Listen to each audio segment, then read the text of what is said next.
നമസ്കാരം. കൃഷ്ണകുമാറിന്റെ കുടുംബത്തിലെ വിശേഷങ്ങളെല്ലാം എല്ലാവരും അറിയാറുണ്ട്. വ്ലോഗിലൂടെയായി അമ്മയും മക്കളും സജീവമാണ്. കുടുംബസമേതം അല്ലാതെയുമൊക്കെയായി ഇവരെല്ലാം വീഡിയോകളുമായി എത്തുന്നുണ്ട്. അമ്മയും മക്കളും എന്ത് ചെയ്താലും വീഡിയോ എടുക്കുന്നത് കൊണ്ട് എനിക്കും എല്ലാം അറിയാൻ പറ്റുന്നുണ്ടെന്നാണ് കൃഷ്ണകുമാർ പറയാറുള്ളത്. അമ്മ സിന്ധു കൃഷ്ണയും മക്കളായ അഹാനയും ദിയയും ഇഷാനയും ഹൻസികയും ഇന്ന് സോഷ്യൽ മീഡിയയിലെ താരങ്ങളാണ്. അഹാനയും അനുജത്തി ദിയ കൃഷ്ണയും എപ്പോഴും ചർച്ചയാകാറുമുണ്ട്. അഹാനയ്ക്ക് മറ്റ് രണ്ട് സഹോദരിമാരോടുള്ള അടുപ്പം ദിയയോടില്ലെന്നും ദിയയും അഹാനയിൽ നിന്ന് അകൽച്ച കാണിക്കുന്നതാണ് ഏറെക്കാലമായി വാദം. പല വ്ളോഗുകളിലും ദിയ അഹാനയും തമ്മിലുള്ള അകൽച്ച പ്രകടമാണെന്നും ഇവർ വാദിച്ചു. കുടുംബത്തോടെ വളരെ സ്നേഹപ്രകടനം നടത്തുന്ന ആളല്ല താനെന്ന് ദിയ കൃഷ്ണ ഒരിക്കൽ പറഞ്ഞിട്ടുമുണ്ട്. ദിയയും അഹാനയും തമ്മിലുള്ള അകൽച്ചയെക്കുറിച്ച് അമ്മ സിന്ധു കൃഷ്ണ പറഞ്ഞ വാക്കുകളാണ് ഇപ്പോൾ ശ്രദ്ധ നേടുന്നത്. ഇപ്പോഴത്തെ ഓസിയും അമ്മുവും തമ്മിൽ മറ്റ് സഹോദരിമാരെ പോലെ അടുപ്പമില്ലാത്തത് എന്താണെന്ന ചോദ്യത്തിന് ഇൻസ്റ്റാഗ്രാം QA സെക്ഷനിൽ സിന്ധു കൃഷ്ണ മറുപടി നൽകിയിരിക്കുകയാണ്. അടുപ്പം കാണിക്കാത്തതിന് കാരണമുണ്ടെന്നാണ് സിന്ധു കൃഷ്ണ പറയുന്നത്. എല്ലാവരും ഒരേ പ്രായക്കാരാണെങ്കിലും അമ്മു ഒരു പഠിപ്പിസ്റ്റായിരുന്നു. ഇഷാനി ജനിച്ചു കഴിഞ്ഞപ്പോൾ ഇഷാനിയും ഓസിയും ഇരട്ടക്കുട്ടികളെ പോലെയായി.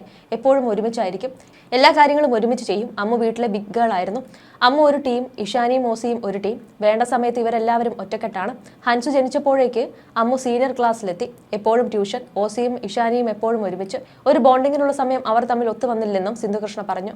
അതേസമയം പുറമേക്ക് പ്രകടിപ്പിക്കാറില്ലെങ്കിലും ദിയയോട് തനിക്കുള്ള സ്നേഹത്തെക്കുറിച്ച് അഹാന ഒരിക്കൽ മനസ്സ് തുറന്നിട്ടുണ്ട്. ദിയ വിവാഹിതയായി വീട്ടിൽ നിന്ന് പോയപ്പോൾ വൈകാരികമായാണ് അഹാന കൃഷ്ണ സംസാരിച്ചത്.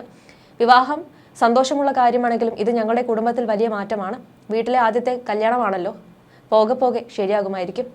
പക്ഷേ ഇത്രയും നാൾ ഞങ്ങൾ 6 പേരുള്ള യൂണിറ്റ് ആയിരുന്നു. ഇപ്പോൾ അത് മാറുന്നു.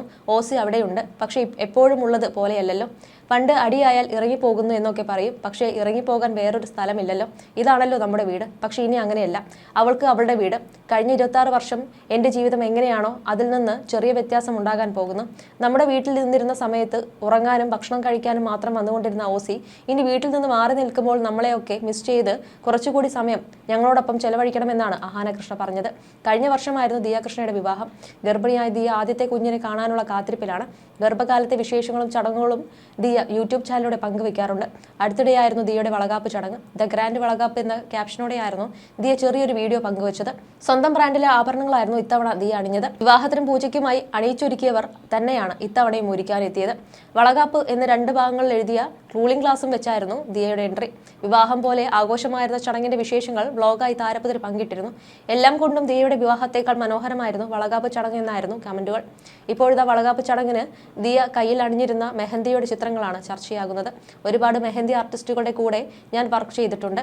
എല്ലാവരും ടാലന്റഡുമാണ്. പക്ഷേ അവർ എനിക്ക് സാമ്പിളായി ഇട്ട് തന്നതും അവരുടെ പേജിൽ കണ്ടതുമായ ഡിസൈനുകൾക്ക് മുമ്പ് ഞാനിട്ട ഡിസൈനുകളുമായൊക്കെ സാമ്യമുണ്ടായിരുന്നു. പക്ഷേ വളകാപ്പിന് ഞാനിട്ട മെഹന്തി ഡിസൈൻ എനിക്ക് മനോഹരമായി ഇട്ട് തന്നത് ഹെന്ന ബൈ സുമി എന്ന പെൺകുട്ടിയായിരുന്നു. ചലഞ്ചിങ് ആയൊരു ഡിസൈനായിരുന്നു സുമിക്ക് ഞാൻ നൽകിയത്. ഒരു കയ്യിൽ ബേബി കൃഷ്ണനും മറ്റൊരു കയ്യിൽ കുഞ്ഞു കൃഷ്ണൻ നടന്നു പോകുന്നതും ചെറിയ കാൽപാദങ്ങളുമായിരുന്നു ഡിസൈൻ. കുട്ടി കൃഷ്ണന്റെ മുഖം അലമ്പാകുമോ എന്നുള്ള ടെൻഷൻ എനിക്കുണ്ടായിരുന്നു. പക്ഷേ അങ്ങനെയൊന്നും സംഭവിച്ചില്ല. വളരെ മനോഹരമായി മുഖത്തിന്റെ ആകൃതി അതുപോലെ ഭംഗിയായി വരച്ചിരുന്നു. അധികം സമയമെടുക്കാതെ വളരെ പെട്ടെന്ന് മെഹന്തി ഇടുകയും ചെയ്തു. ഞാൻ കൊടുത്തത് ഒരു ഗുജറാത്തി ഡിസൈൻ ആയിരുന്നു എന്നാണ് ദിയ പറഞ്ഞത്. മെഹന്തി ചിത്രങ്ങൾ വൈറലായതോടെ കുഞ്ഞിന്റെ ലിംഗനിർണ്ണയം ദിയ നടത്തുന്നയോ എന്നതുമായി ബന്ധപ്പെട്ടാണ് ചർച്ചകൾ. ആൺകുഞ്ഞ് പിറക്കുമെന്ന് ഉറപ്പുള്ളതുകൊണ്ടാകും ദിയ കയ്യിൽ ഉണ്ണിക്കണ്ണനെ തന്നെ വരച്ചതെന്നും ആരാധകർ പറയുന്നു. ഇന്ത്യയിൽ ഗർഭസ്ഥ ശിശുവിന്റെ ലിംഗനിർണ്ണയം നടത്താൻ നിയമം അനുവദിക്കുന്നില്ല. എന്നാൽ വിദേശത്ത് പോയാൽ എല്ലാവർക്കും കുഞ്ഞിന്റെ ജെൻഡർ മനസ്സിലാക്കാനും ജെൻഡർ റിവീലിംഗ് ചടങ്ങ് നടത്താനും സാധിക്കും. ഗർഭകാലത്തിന്റെ തുടക്കത്തിൽ വിദേശത്ത് ദിയ പോയതുകൊണ്ടുകൂടിയാണ് ആരാധകർ സംശയം ബലപ്പെട്ടത്. അതേസമയം ഇനി അടുത്തത് അഹാനയുടെ വിവാഹമാണോ എന്ന് പലരും ചോദിച്ചിരുന്നു. ദിയയുടെ വിവാഹം കഴിഞ്ഞ സ്ഥിതിക്ക് അടുത്തത് അമ്മു തന്നെയായിരിക്കുമെന്നാണ് സിന്ധു കൃഷ്ണ പറഞ്ഞിരുന്നത്. അടുത്തിടെ കല്യാണ പെണ്ണ് അമ്മു തന്നെയായിരിക്കുമെന്ന് അമ്മ ഉറപ്പിച്ചു പറയുമ്പോൾ അക്കാര്യം താൻ ഉറപ്പിച്ചിട്ടില്ലെന്നും കണ്ടറിയാമെന്നുമാണ് അഹാന പറയുന്നത്. ദിയയുടെ വിവാഹത്തിന് പിന്നാലെ സോഷ്യൽ മീഡിയയിലൂടെ പ്രചരിച്ച ചില ചിത്രങ്ങളും അഹാനയുടെ വിവാഹ അഭ്യൂഹങ്ങളുടെ ആക്കം കൂട്ടി. ഛായാഗ്രാഹകൻ നിമിഷ് രവിക്കൊപ്പമുള്ള ചിത്രങ്ങളാണ് വലിയ രീതിയിൽ വൈറലായത്. വിവാഹവേഷത്തിലുള്ള ഇരുവരും നിൽക്കുന്ന സമാനമായ രീതിയിലുള്ള ഫോട്ടോസാണ് പ്രചരിച്ചത്. അഹാനയും നിമിഷും വിവാഹിതരായി എന്നും വിവാഹ നിശ്ചയം കഴിഞ്ഞുവെന്നുമെല്ലാമാണ് പ്രചരിച്ചിരുന്നത്.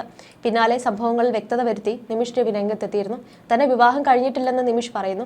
ദിയയുടെ വിവാഹത്തിൽ പങ്കെടുക്കാൻ എത്തിയപ്പോൾ അഹാനയുടെയും സുഹൃത്തുക്കളുടെയും കൂടെയുള്ള ചിത്രങ്ങൾ നിമിഷ് പങ്കുവച്ചിരുന്നു. പിന്നാലെ നിമിഷിന് വിവാഹാശംസകൾ നേർന്നുകൊണ്ട് ഒരുപാട് മെസ്സേജുകളും വരാൻ തുടങ്ങി. എൻ്റെ കല്യാണം കഴിഞ്ഞിട്ടില്ല, ആരുമായിട്ടും വിവാഹ നിശ്ചയവും നടത്തിയിട്ടില്ല. ഇതെൻ്റെ അടുത്ത സുഹൃത്തിൻ്റെ അനിയത്തിയുടെ കല്യാണമായിരുന്നു, പറഞ്ഞുവെന്നേ ഉള്ളൂ എന്നും നിമിഷ് പറയുന്നു. ചെറുപ്പം മുതൽ വളരെ അടുത്ത സുഹൃത്തുക്കളാണ് നിമിഷും അഹാനയും. ഇരുവരും ഒരുമിച്ച് ഷോർട്ട് ഫിലിമുകളും മ്യൂസിക് വീഡിയോസും ഒക്കെ ചെയ്യാറുണ്ട്. അതേസമയം ഇതാദ്യമായിട്ടല്ല അഹാനയുടെയും നിമിഷിന്റെയും സൗഹൃദം പ്രണയ ഗോസിപ്പുകൾക്ക് കാരണമാകുന്നത്. കഴിഞ്ഞ ഓണത്തിന് അഹാന പങ്കുവച്ച വീഡിയോയിലും അഹാനയും നിമിഷുമായുള്ള സൗഹൃദം സോഷ്യൽ മീഡിയയിൽ ചോദ്യങ്ങൾ ഉയർത്തിയിരുന്നു. ഇരുവരും വർഷങ്ങളായുള്ള സുഹൃത്തുക്കളാണ്. ഒരുമിച്ച് യാത്രകളും നടത്താറുണ്ട്. മദ്രാസ് ക്രിസ്ത്യൻ കോളേജിൽ നിന്നും പഠനം പൂർത്തിയാക്കി പുറത്തിറക്കിയ നിമിഷ് രവി 2019 മുതൽ മലയാള സിനിമയിൽ സജീവമാണ്. ആദ്യമായി താരം ഛായാഗ്രഹണം നിർവഹിച്ചത് ടൊവിനോ തോമസ് ചിത്രം ലൂക്കയ്ക്ക് വേണ്ടിയായിരുന്നു. ചിത്രത്തിൽ നായിക അഹാന കൃഷ്ണയായിരുന്നു. അഹാന അഭിനയിച്ച ഹ്രസ്വ ചിത്രങ്ങൾക്ക് ക്യാമറ ചലിപ്പിച്ചിട്ടുള്ളതും നിമിഷാണ്. പിന്നീട് സാറാസ്, കുറുപ്പ്, റോഷാക്ക് തുടങ്ങിയ സിനിമകളുടെയും ഛായാഗ്രഹണം നിർവഹിച്ചു. ദുൽഖർ സൽമാന്റെ ഏറ്റവും പുതിയ സിനിമ കിങ് ഓഫ് കൊത്തയുടെയും ഛായാഗ്രഹകൻ നിമിഷ് രവിയായിരുന്നു. രണ്ടാളും റിലേഷൻഷിപ്പിലാണ് എന്ന വാർത്തകൾ വരാൻ തുടങ്ങിയിട്ട് വർഷങ്ങളായി. ഇരുവരും എവിടെയും ഔദ്യോഗികമായി ഇക്കാര്യം അംഗീകരിച്ചിട്ടില്ല എങ്കിലും സോഷ്യൽ മീഡിയ പോസ്റ്റുകളിൽ ബെറ്റർ ഓഫ് എന്നാണ് വിശേഷിപ്പിക്കുന്നത്. അടുത്തിടെ നിമിഷിന്റെ ജീവിതത്തിലെയും കരിയറിലെയും ഏറ്റവും വലിയ ഒരു തുടക്കത്തിന് ആശംസകൾ അറിയിച്ച് അഹാന പങ്കുവച്ച പോസ്റ്റും വൈറലായിരുന്നു. സൂര്യ 46 എന്ന താൽക്കാലികമായി പേരിട്ടിരിക്കുന്ന ഈ ചിത്രത്തിന് ഛായാഗ്രഹൻ അഹാനയുടെ നിമിഷ് രവിയാണ്. ഈ സന്തോഷവും അഭിമാനവുമാണെന്ന് താരപുത്രി ഇൻസ്റ്റാഗ്രാമിലൂടെ പങ്കുവച്ചു. നിമിഷിന്റെ അടുത്ത സിനിമ ചില സ്വപ്നങ്ങൾ യാഥാർത്ഥ്യമാക്കുന്നത് പോലെ ഗംഭീരമാക്കൂ നിമിഷ്, ഗുഡ് ലക്ക് വെങ്കി അഡ്ലൂർ. മറ്റൊരു സൂപ്പർ ചിത്രത്തിനായി കാത്തിരിക്കുന്നു എന്നാണ് അഹാനയുടെ പോസ്റ്റ്. സിനിമയുടെ പൂജാവേളയിൽ എടുത്ത ക്ലാപ്പ് ബോർഡ് ഫോട്ടോയും അഹാനയുടെ സ്റ്റോറിയും നിമിഷും ഇൻസ്റ്റാഗ്രാമിൽ ഷെയർ ചെയ്തിട്ടുണ്ട്.